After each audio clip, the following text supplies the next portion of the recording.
Hello and welcome to the Met Office forecast for the week ahead. A week in which the UK's weather is going to change.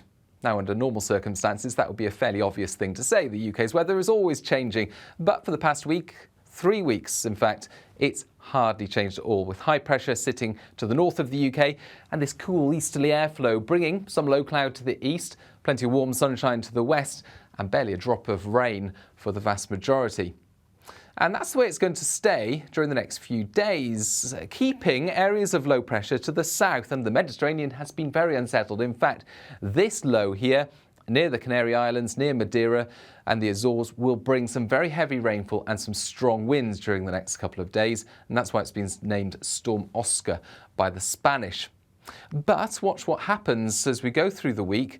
That low, it moves around, it meanders a bit, but it does edge more and more closer to the UK. And as that happens, the high pressure to the north of the UK pushes to the east of the UK, and that subtle reorientation of the high and the low will lead to a slight change in wind direction, and by the end of the week and the weekend, that will lead to higher humidity levels as the winds, instead of coming in from the east, will start to come in many places from the southwest. The higher humidity will result in higher temperatures where we've got the sunshine, but also an increased risk of showers and thunderstorms by the weekend. More on that in a moment, but we start off Tuesday with a lot of low cloud, a similar picture compared with the last few mornings.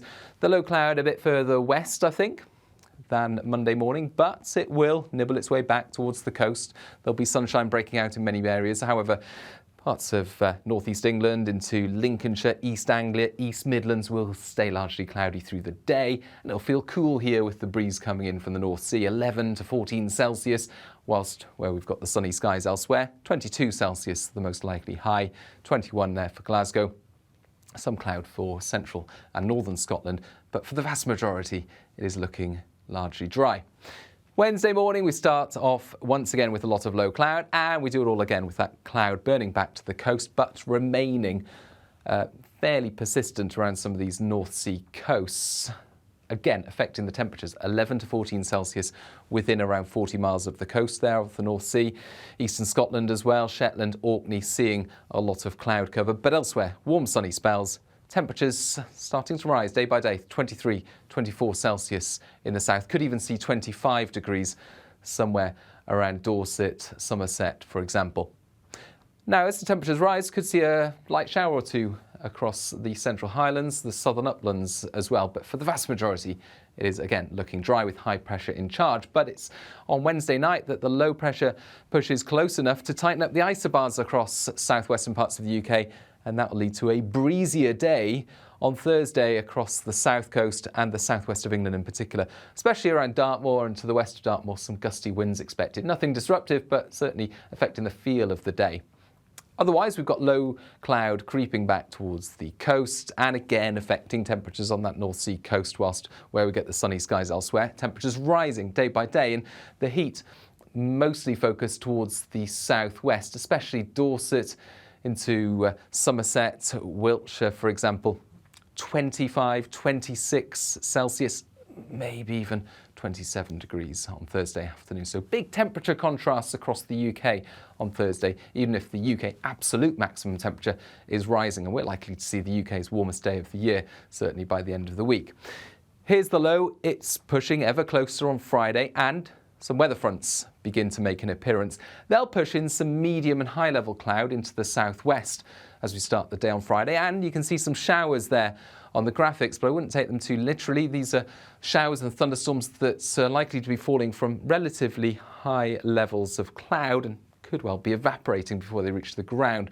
But some rumbles of thunder wouldn't be ruled out on Friday towards the far southwest. Elsewhere, again, we've got the low cloud pushing back towards the North Sea coast, persisting through the day here, and a brisk breeze making it feel on the cool side in the east, whilst those temperatures are rising further west. And the heat again towards South Wales, sort of West Country area with 27 Celsius, perhaps even 28 degrees.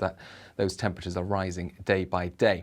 But obviously towards the far southwest, we've got the thickening cloud as those showers arrive. And there's a lot of uncertainty about the distribution of showers and temperatures as we go into the weekend. And the reason is because of the behaviour of Storm Oscar. This is back to the time of recording, and what you'll notice is there are two areas of low pressure, and what they're going to do over the next few days, they're going to dumbbell around each other, and that causes a lot of uncertainty with the computer models in terms of the position of the low that ends up approaching the UK. So it could be in a slightly different position, slightly different shape, and that of course will affect the precise wind direction and, most importantly, where these showers and thunderstorms will end up by the time we get to Saturday. But suffice to say, the weather is changing later this week and into the weekend. It's going to turn more humid. That will be noticeable. Nights won't be as cool.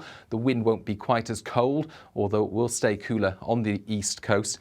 And with that increased humidity, the potential there where we get sunshine for temperatures into the high 20s, particularly towards the southwest this weekend, but also the potential for the energy to be released in the atmosphere and to lead to some very vigorous showers and thunderstorms by Saturday and Sunday as well. So after 3 weeks of very quiet weather, it's all about to change later this week.